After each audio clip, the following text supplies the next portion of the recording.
Hi good evening. என்னோட Wednesday எப்படி போச்சு பார்க்கலாமா? பார்த்தாலே தெரியும் எந்த அளவுக்கு மிஸ்ட் இருக்குன்னு சொல்லிட்டு. இது என்னோட பெட்ரூமோட பேக் சைட் வியூ தான் இது. ஸோ விண்டோவில் ஃபுல்லாக மிஸ்ட்டு ஃபார்ம் ஆகி தண்ணி மெல்ட் ஆகிற அளவுக்கு அவ்வளோ குளிர் இருந்துச்சு. டெம்பரேச்சர் ரொம்ப மோசம். அதுக்கப்புறமேல் வந்து கிச்சனில் வந்து என்னை எவ்வளோ தூரம் எவ்வளோ நேரம் சமைக்க விட்டாலும் சரி, எத்தனை டிஷ் சமைக்க விட்டாலும் சரி ஈஸியாக சமைச்சிடுவேன். ஆனால் என்னால் க்ளீனிங் ப்ராசஸ் பண்ணுறக்குள்ளேயே அந்த ஒரு நாள் ஃபுல்லாக எனக்கு கை வலி பயங்கரமாக ஆயிரும்.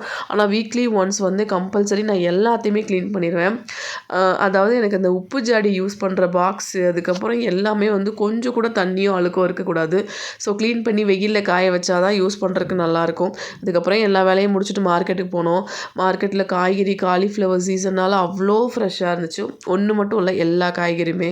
ஸோ இந்த மாதிரி ஒரு ஃபேவரட் கடை எனக்கு ஒன்று இருக்குது. அங்கே கேஷ்யூ நட் சூப்பராக குவாலிட்டியாக இருக்கும். அங்கே வாங்கிட்டு 90s கிட்ஸோட ஸ்நாக்ஸ் எல்லாமே நீங்கள் அங்கே வாங்கலாம். ஸோ அங்கே போயிட்டு 1-2 ஸ்நாக்ஸ் வாங்கிட்டு கொஞ்சமாக வெஜிடபிள்ஸ் வாங்கிட்டு வீட்டுக்கு வந்துட்டோம். வாங்கிட்டு வந்த திங்ஸ் எல்லாம் ஆர்கனைஸ் பண்ணுறது கூட எனக்கு நேரமே கிடையாது. ஸோ இந்த ப்ரெட்டு வந்து மல்டிக்ரெயின் ப்ரெட்டு.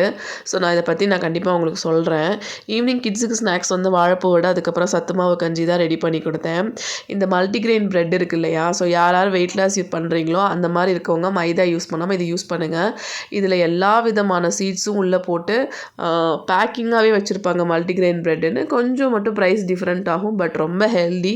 ஸோ மைதாக்கு இது எவ்வளவோ மேலு. ஸோ நீங்கள் வந்து சாப்பிட்ற விஷயத்த கொஞ்சம் ஹெல்த்தியாக மாற்றிக்கிட்டிங்கனாலே போதும். அப்படி ஹெல்த்தியாக பார்த்துட்டு இருக்கும் போதே நிறைய ப்ராப்ளம்ஸ் நம்ம உடம்புல வருது. ஸோ கிட்ஸுக்கு சத்து மாவெல்லாம் ஆற்றி கொடுத்துட்டு அவங்களுக்கு வந்து டின்னருக்கு வந்து சூடாக இட்லி சாம்பார், அதுக்கப்புறம் நான் பண்ண அந்த ரோட்டுக்கடை சட்னி தான். என்னோடய பொண்ணுக்கு வந்து தோசை ரொம்ப பிடிக்கும். ஸோ அவங்களுக்கு ஒரே ஒரு கீ தோசை, அதுக்கப்புறம் 2 இட்லி மட்டும் பண்ணி கொடுத்துட்டு நைட் டின்னரை வந்து நான் முடிச்சிட்டேன்.